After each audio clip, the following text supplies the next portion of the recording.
Hi అండి, అందరికీ నమస్కారం. మన తెలంగాణ రాష్ట్రంలో ఈ జిల్లాల వారికి భారీ వర్షాలైతే పడే అవకాశం అయితే ఉందండి. అలాగే ఈ జిల్లాల వరకు ఎల్లో అలర్ట్ని కూడా జారీ చేశారు. అలాగే ఈ వర్షానికి సంబంధించి వాతావరణ శాఖ ఏం చెప్పిందో క్లియర్గా మనం ఈ వీడియోలో తెలుసుకుందాము. అలాగే ఎవరైతే ఈ వీడియోని చూస్తున్నారో తప్పకుండా లైక్ చేసి ఇలాంటి అప్డేట్స్ కోసం మన ఛానల్ని సబ్స్క్రైబ్ అయితే చేసుకోండి.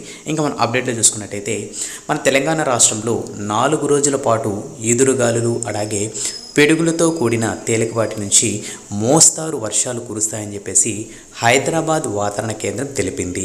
అలాగే ఇవాళ వచ్చేసి మంచిర్యాల, కరీంనగర్, పెద్దపల్లి, అలాగే భూపాలపల్లి, ములుగు, కొత్తగూడెం, ఖమ్మం, నల్గొండ, సూర్యాపేట, మహబూబాద్, అలాగే వరంగల్, హనుమకొండ, జనగాం జిల్లాల్లో వర్షాలు కురుస్తాయని పేర్కొంది. అలాగే ఆయా జిల్లాలకు ఎల్లో అలర్ట్ జారీ చేసింది.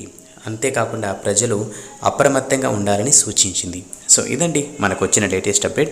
సో ఇందులో మనం చూసుకున్నట్టయితే హైదరాబాద్ వాతావరణ కేంద్రం నుంచి ఈ అప్డేట్ అయితే రావడం జరిగిందండి. మనకు ఏదైతే మెన్షన్ చేశారో జిల్లాలో, సో ఈరోజు మనకు వర్షాలు పడే అవకాశం అయితే ఉందండి. అలాగే మనకు 4 రోజుల పాటు వర్షాలు పడే అవకాశం అయితే ఉందని చెప్పేసి కూడా వాతావరణ శాఖ అయితే హెచ్చరించింది. అలాగే ఎవరైతే ప్రజలు ఉన్నారో ఆ ప్రాంతాల్లో ఉన్నారో జాగ్రత్తగా అప్రమత్తంగా ఉండాలండి. అలాగే ఏదైతే కరెంటు పోల్స్ ఉంటాయి కదా, సో అవి టచ్ చేయడం కానీ, అలాగే ఏదైనా తెగిన వైరస్ కూడా టచ్ చేయడం కానీ, అలాగే పిల్లల్ని అయితే జాగ్రత్తగా చూసుకోండి.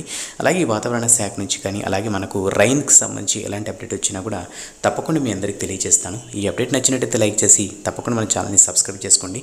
నెక్స్ట్ వీడియోలో మళ్ళీ కలుద్దాం. అంతవరకు keep smiling. Have a good day.